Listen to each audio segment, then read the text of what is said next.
9 novembre 1988. Pour le corps, chaque seconde représente une expérience et, en italique, une expérience.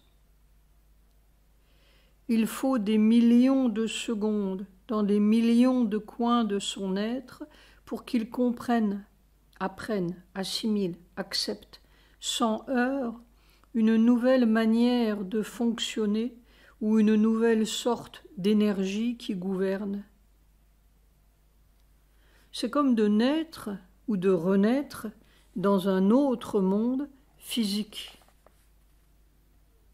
Cela fait beaucoup de secondes et beaucoup de heures. C'est comme de mourir à chaque seconde et de renaître en même temps. Mourir à la vieille manière et renaître à la nouvelle jusqu'à ce que ça se passe sans heurts et partout à la fois. C'est une opération incertaine jusqu'au bout. Soit un écrasement dans lequel on ne sait plus rien en lettres capitales, sauf toi, toi, toi, dans un chaos de douleur ou de la faim, FIN. PS, point d'exclamation entre parenthèses. Ce matin, pendant que je prenais mon thé, je pensais à ces paroles de je ne sais plus quel auteur français. Plus je connais les hommes, plus j'aime mon chien. Et ce soir, Sujata ouvre un magazine bengali où l'on cite, en bengali, ces mêmes paroles de La Rochefoucauld, paraît-il. Curieux, non? Je ne veux pas du tout dire que je pensais comme ce La Rochefoucauld, quoique j'aurais tendance à préférer les petits phoques. Mais cette pensée flottait dans l'air, et c'est ce soir que Sujata la découvre dans un magazine bengali. Personnellement, je dirais, plus je connais les hommes, plus j'aspire à la prochaine espèce. Et je me félicite si cette terre porte des hommes assez aventureux pour faire leur propre transition. Sur 5 ou 6 milliards d'hommes, il doit bien y en avoir quelques-uns. 11 novembre 1988. Quelquefois le corps est tellement aplati et écrasé par ces masses de feu, M majuscule, F majuscule, que je me demande comment je ne suis pas une bouillie d'os, comme ces pantins à ressort que l'on enfonce dans une boîte. Je n'ai même pas essayé de lutter pour me tenir droit à tout prix. Lutter, ça démolit aussi. On ne sait pas quoi faire. Où est le moyen?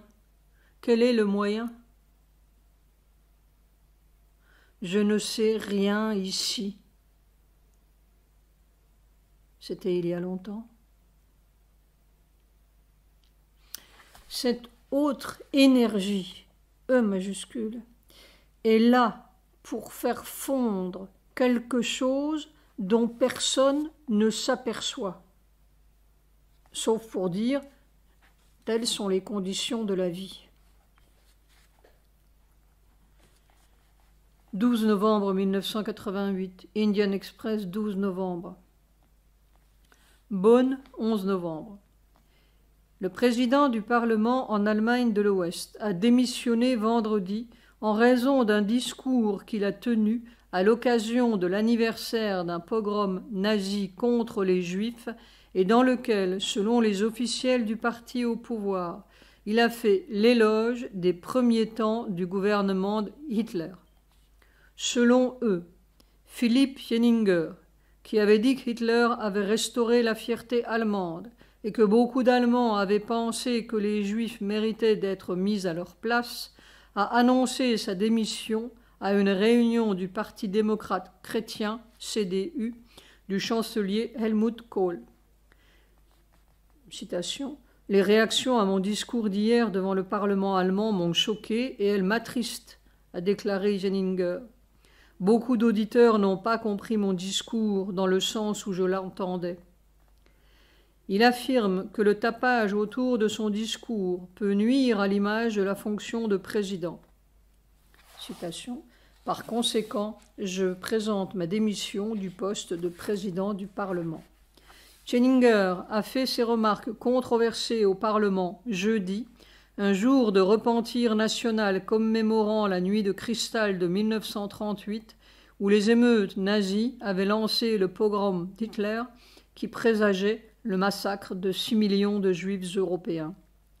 La honte et la colère ont emporté les politiques lorsque Jenninger, un officiel majeur du parti de Kohl, a suggéré dans son discours qu'Hitler avait été un don divin pour l'Allemagne.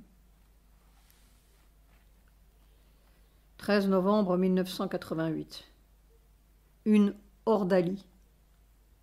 Chaque fois au-delà du possible. Le dos tout déchiré. Cela paraît être sans fin et sans limite. Peut-être que l'on est seulement le tuyau pour que ça rentre dans la terre et précipite les choses. Il faut que ce soit un changement terrestre en italique. 14 novembre 1988. Le corps commence à s'énerver de retrouver perpétuellement les mêmes déchirements aux mêmes endroits et il se désespère. Chaque matin, dès les premières masses, la puissance descend très bien et directement jusqu'en bas. Puis elle commence à s'empiler, s'empiler, s'empiler, pilonner, pilonner, pilonner contre un invisible mur M majuscule du bas. Et alors, le dos et surtout les épaules commencent à se déchirer, déchirer, déchirer sous ce trop de puissance P majuscule qui n'arrive pas à traverser l'obstacle. On ne sait même pas si l'on avance d'1 millimètre dans ce mur ou si simplement on se cogne et se cogne et se cogne là à perpétuité.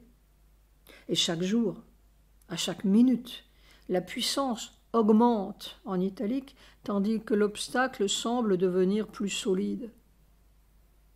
Alors le corps est un malheureux tuyau de douleur entre cette puissance et ce mur. On ne sait pas si c'est un mur individuel ou un mur terrestre. Si c'est terrestre, physiquement nous sommes une, en italique, espèce. Il n'y a pas de poisson-léon ou de poisson-jacques, il y a l'espèce poisson. Mais ce n'est même pas le mur d'une, en italique, espèce qu'il faut franchir. C'est le mur d'une évolution qui a commencé avec quelques bactéries et dont nous gardons toutes les empreintes et tous les résidus. C'est cela le mur. Nous sommes un, citation, produit de la boue et de la bête, comme disait Sri Aurobindo. Alors, cela fait beaucoup de couches empilées et solidifiées. Soit, c'est un tel écrasement de feu, vraiment c'est le bout, le corps est au bout. 15 novembre 1988. Le fonctionnement de cette valve centrale semble devenir ou commence à devenir clair. L'ouverture de la valve correspond à l'inspiration en italique. Mais par un mécanisme automatique et subconscient, ou naturel, entre guillemets, le corps a tendance à fermer la valve, ou cette source, note de bas de page, je dis source, mais cette source, S majuscule, est au-dessus de la tête. Le corps a tendance à fermer la valve ou cette source de puissance trop écrasante. Alors il n'arrive plus à respirer, ou il respire par tout petit jet, tandis qu'il expire et expire haletant. Et naturellement, entre guillemets, il est de plus en plus écrasé par ces masses qui veulent passer en dépit de tout. C'est le chaos de douleur. Si le corps arrive à maintenir son inspiration en dépit de tous les écrasements, la puissance se précipite de plus en plus massive, trouvant le champ libre, ou la valve ouverte, et elle s'enfonce comme de la foudre à travers l'écluse centrale. C'est alors une sorte de lutte dans le corps pour inspirer ou laisser passer, en dépit de l'écrasement grandissant de ces masses grandissantes. Et les masses pilonnent et pilonnent l'obstacle en bas. Tout dépend si la conscience du corps, dans sa totalité, arrive à se tenir fermement, en lettres capitales, ouverte à cette source, en dépit, en italique, de l'écrasement. 45e anniversaire, entre guillemets, de l'horreur, H majuscule. Peut-être y a-t-il une sortie. C'est-à-dire qu'il y a 45 ans que je cherche la sortie. 45 ans, les camps de concentration pour cette prime. 17 novembre 1988. Je ne sais pas comment on peut aller plus loin sans se désintégrer.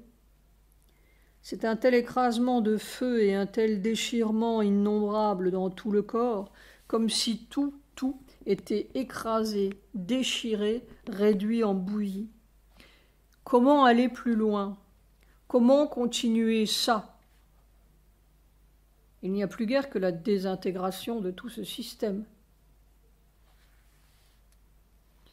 Il n'est plus question de valve ni d'écluse, on est tout simplement écrasé en totalité. Un paquet d'os dans un pressoir de feu, F majuscule. 21 novembre 1988. Les conditions sont comme cela. Il n'y a pas à discuter, ni à se révolter, ni à accepter. Et on ne sait pas comment continuer.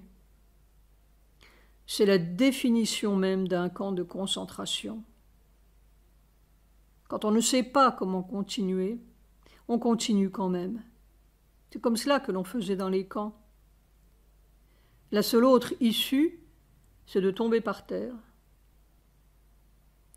Mère a dû tenir comme cela jusqu'à son dernier souffle. Je n'accepte pas. Le corps n'accepte pas que la loi cruelle soit plus forte que la loi divine.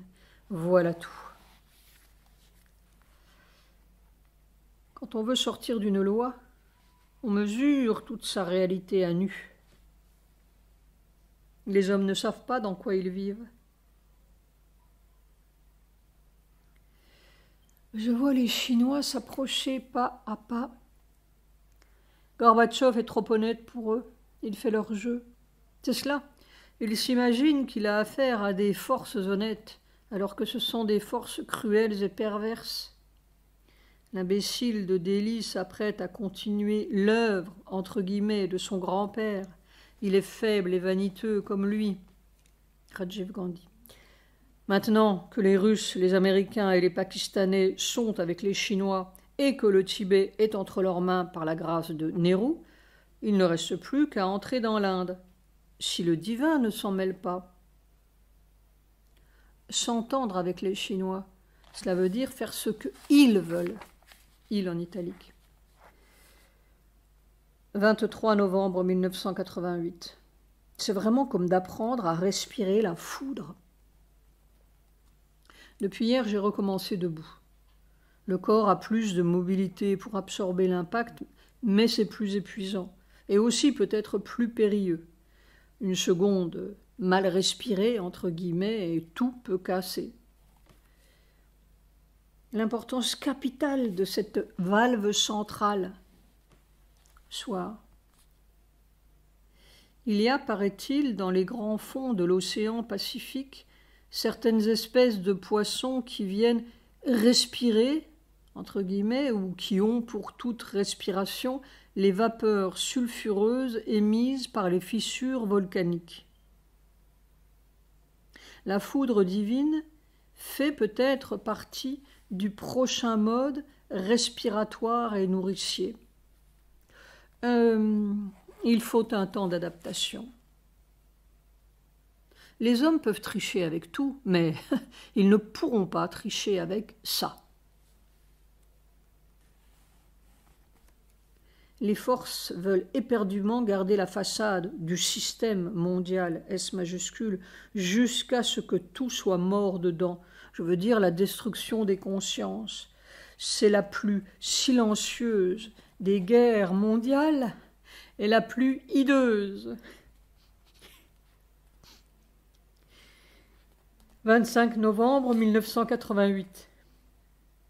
Du nouveau, des masses de feu solides roulent en italique à travers le corps comme des vagues solides qui déferlent. Au lieu d'écraser et d'aplatir, elles roulent. Le même phénomène s'était produit hier en fin d'opération, comme aujourd'hui, et ressemble beaucoup à ce qui s'était passé pour la première fois le 29 octobre. Je n'ai pas osé le noter dans ce cahier, mais je l'ai écrit sur une feuille à part. Oui, comme si le corps perdait cette résistance de fer et ça roule comme des vagues solides depuis la valve centrale ou au-dessus jusqu'au talon ou jusqu'au sol. Et je ne sais pas ce qui se passe dessous. Il faut voir si le phénomène continue et se développe ou ça mène. Addendum. 29 octobre 1988, après-midi. Après une tempête de foudre impérieuse à tout casser, c'était comme si quelque chose cédait. Et au lieu de l'écrasement habituel du squelette, cette masse de soleil liquide, M majuscule, S majuscule, L majuscule, traversait innombrablement tous les atomes du corps et des os, sans résistance, comme si le corps était poreux ou avait perdu son armature de fer. Le miracle, M majuscule, est en route. Et tout le corps criait « Oui, oui, oui, oui !» Que cette terre soit à toi, que l'Inde redevienne le pays de la mère divine, que ce soit la loi, toi la loi, que ce soit toi la réalité. C'est le secret du Veda qui s'approche de la terre. 26 novembre 1988. Encore une coïncidence, entre guillemets, curieuse. Très curieuse. Ce soir, je raconte à Sujata la vision que j'ai eue il y a quelques jours. C'était dans la nuit du 16 au 17 novembre. Voici ce que j'avais noté en bref sur un bout de papier. J'étais à bord d'un très gros bateau, paquebot ou steamer. Une nuit totale. Une tempête a tout cassé. Cela m'était dit par celui qui voit, probablement mon double supérieur, mais je sentais, en italique, la tempête. Il m'a semblé que le bateau coulait, mais j'étais dans un endroit où, m'était-il également dit par la même personne, il y avait une poche d'air, et je n'étais pas noyé. Ce genre de gros bateau doit représenter, sinon le monde, du moins un pays. Je raconte donc à Sujata ce que je viens de transcrire. Puis elle prépare son dîner, prend un nouveau petit livre d'histoire qu'elle lit pendant son dîner, et le titre du premier chapitre qu'elle ouvre, Nancy Drew and the Hardy Boys team up when a cruise ship becomes the death boat. Nancy Drew et les garçons Hardy font équipe lorsqu'un bateau de croisière se transforma en bateau de la mort. C'est tout de même étrange. On dirait que même les choses répondent, tout répond, ou se tient. Même les choses dites inanimées et tout à fait, entre guillemets, sans importance. C'est peut-être la trame dont parlait Mère. C'est comme mon histoire de la Rochefoucauld. et beaucoup d'autres choses auxquelles on ne fait pas attention, entre guillemets, d'innombrables autres choses peut-être. Une grande vague contient des milliards de particules d'embrun, mais c'est une seule vague. Aussi, mes vagues solides continuent de rouler à travers le corps. De quelle grande vague suis-je l'embrun? Peut-être que même les étoiles sont les embruns d'une seule grande vague, G majuscule, V majuscule, et tout se meut ensemble.